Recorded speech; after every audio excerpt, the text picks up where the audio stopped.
Okay, good day, class. This will be our first lecture series all about the scientific method of investigation. We will start with the first step, which is identifying a problem. Now, let us be familiar with our most essential learning competencies.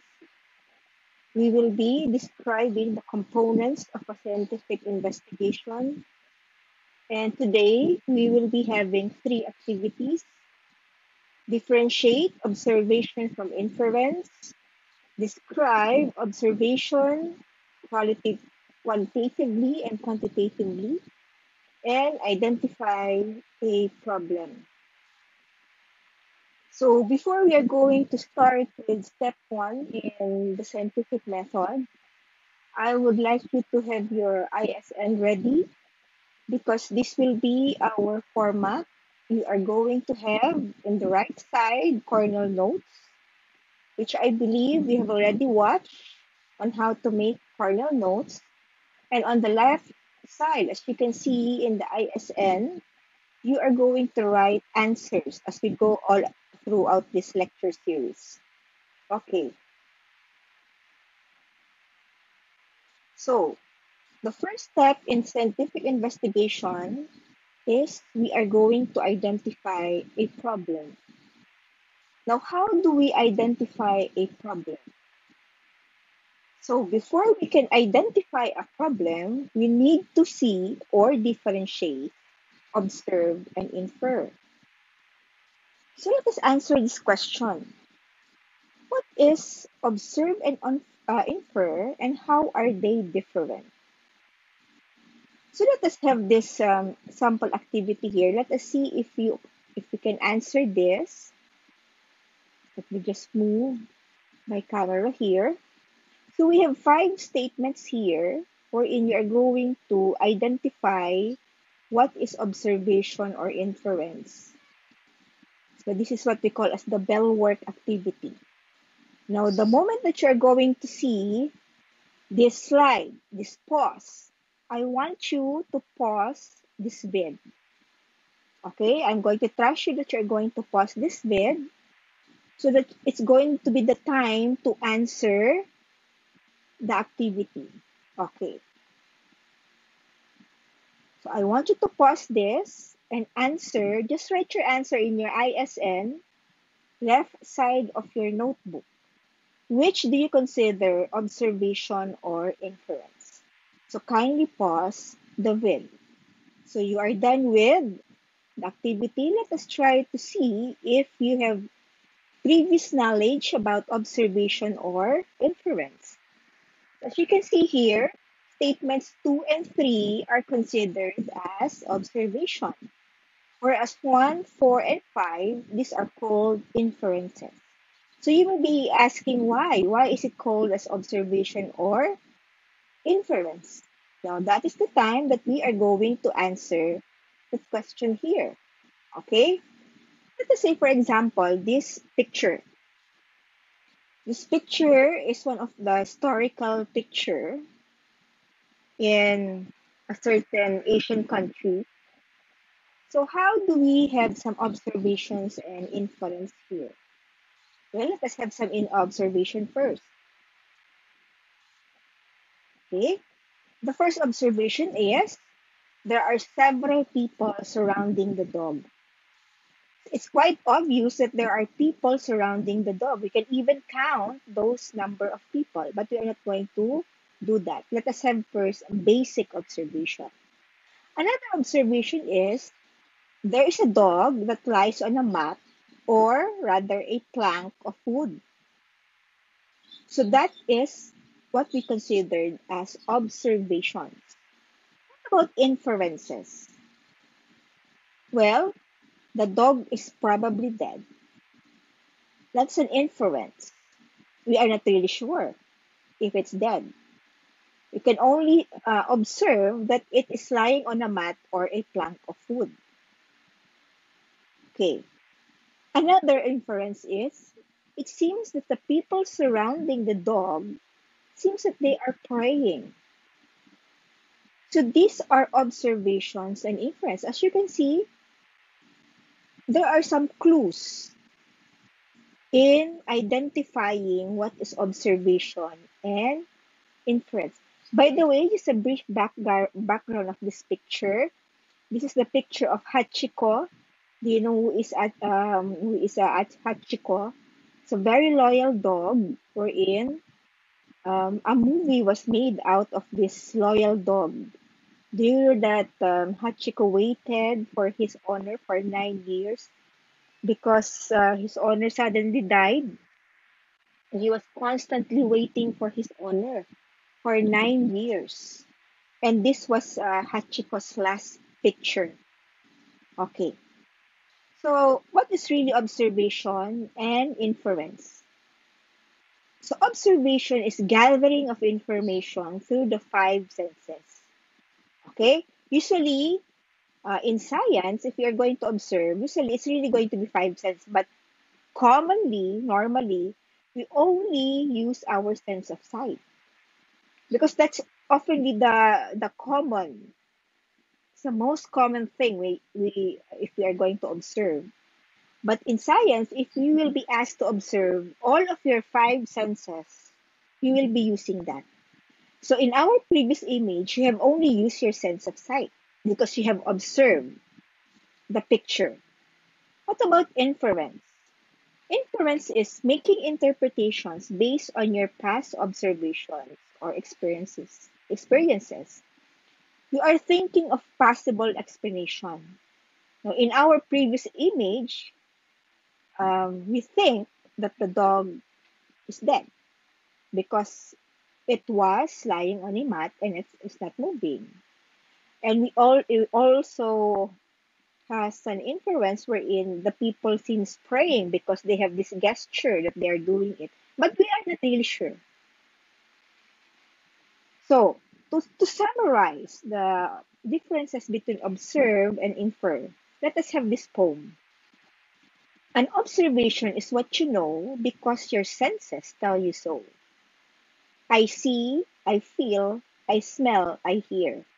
These are the words make observations clear. An inference is a good guess. It's nothing more and nothing less. I think, it might, and probably shows it's an inference you see. Remember what I'm telling you. An observation you know is true. An inference you can't be sure. It's a good guess. Nothing more. Okay? So let us have some activities for me to know if we have really differentiated the two terms. Again, there are four statements here. I want you to identify which among the four statements are observations or inferences. Now, when you see the pause sign, it means you need to pause it. I'm trusting that you're going to pause this. Okay? So after this slide, you need to pause for you to answer the activity. Okay? Okay. So you're done already. Let us see if you are going to have the correct answer. So, there are fruits in the basket. These are considered as observation. Second statement, they are rich because they wear plenty of jewelry. Well, we can see that this is an inference because you are thinking of a possible explanation.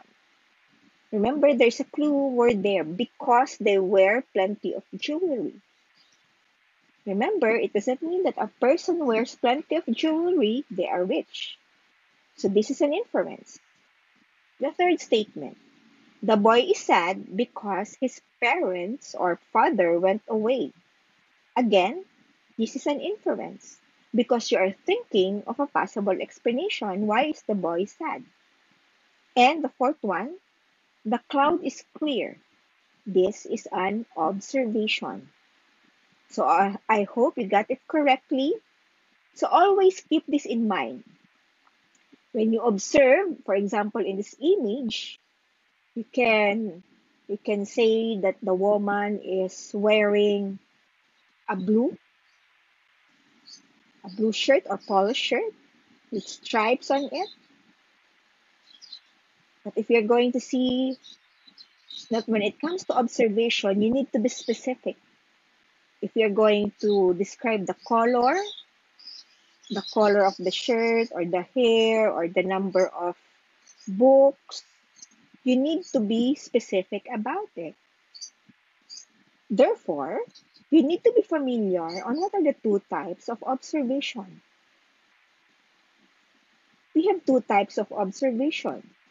We have quantitative and, and qualitative. Okay, let me just correct this. This is qualitative observation. Okay, when you are going to have qualitative observation, you are going to use your senses. It means you are going to describe the color, the smell, the touch, the taste, or the way that you hear it. Whereas if it's a quantitative observation, from the word quantity, you will be counting it. Or you are going to use measuring tools. And these are measurable. So let us have another example here. I want you to identify, okay, let me just move my camera. I want you to identify among the four statements here, which are quantitative and qualitative observation. Again, you need to pause the vid. So after this, pause it. Okay, are you done? Let's now check it. So, the one in the pink color, these are qualitative. The boys are attending their Science 1 class. Jose is the tallest among his classmates. Why? Because you have this description. The boys are attending their Science 1 class. You have used your sense of sight. They are indeed attending. And also Jose, the tallest among his classmates. Whereas in quantitative, there is a clue there. Numbers are included in the statement. So it's really pretty obvious that these are qualitative observation because there are 6 girls eating and there are 10 of the basketball players. So it's really very easy, right, class? Okay. So, how do we really identify a problem? How do we do it? So let us have a scenario here. Let us just read the scenario. Dead Sea is one of the tourist attractions in the Holy Land located between the borders of Israel and Jordan. It is known for its unique nature, where you will be floating in water when you go swimming. This phenomenon is attributed to the high amount of salt present, making the water becomes denser. To explain this phenomenon, John, a grade 7 student, conducted an experiment using table salt, water, and egg. He wanted to investigate that increasing the amount of salt in water would make an egg to float in water. So these are the two guide questions that I want you to answer. So again, you're going to pause this and you're going to write it in your ISN notebook on the left side. Make sure that you are checking your work. So after this, you need to pause for you to answer your activity. Okay. Okay. Are you done? So let us answer the first question. What is the problem that John wanted to investigate in the situation given? Well, probably this might be your answer. John wanted to investigate that increasing the amount of salt in water would make the egg float. So if this is your answer, or if your answer is somewhat related to this, check your work. Second question. If you are John, write a question you wanted to answer in doing the investigation. So this question is already asking you in question form on what is really the problem of John. So this is the answer. What is the effect of increasing the amount of salt in water on the floating of an egg? So if your answer is related to this, check your work. Remember, it's quite obvious that the answer in number 2 is related to the answer in number 1. You have just changed it in question form. So that is how you identify a problem. A problem can be a form of a research question, as you have experienced a while ago, or a problem statement. But in our case, since we are dealing with basic scientific method, problems are also going to be changed into research question. The problem statement, that's what you are going to experience when you are going to have your SIP. Okay? So take note. There are three things if you will be identifying a problem. The first one is it should have some answers, real answers. You should not have problems related to the paranormal or any other things that are beyond the control of science. The second one is it should be testable. How do we test a problem? Of course, you are going to conduct an experiment. And the third one, it should lead to a hypothesis. Now, you may be asking, what is a hypothesis? It's a very good question, class. That is going to be our lesson 2, formulating a hypothesis.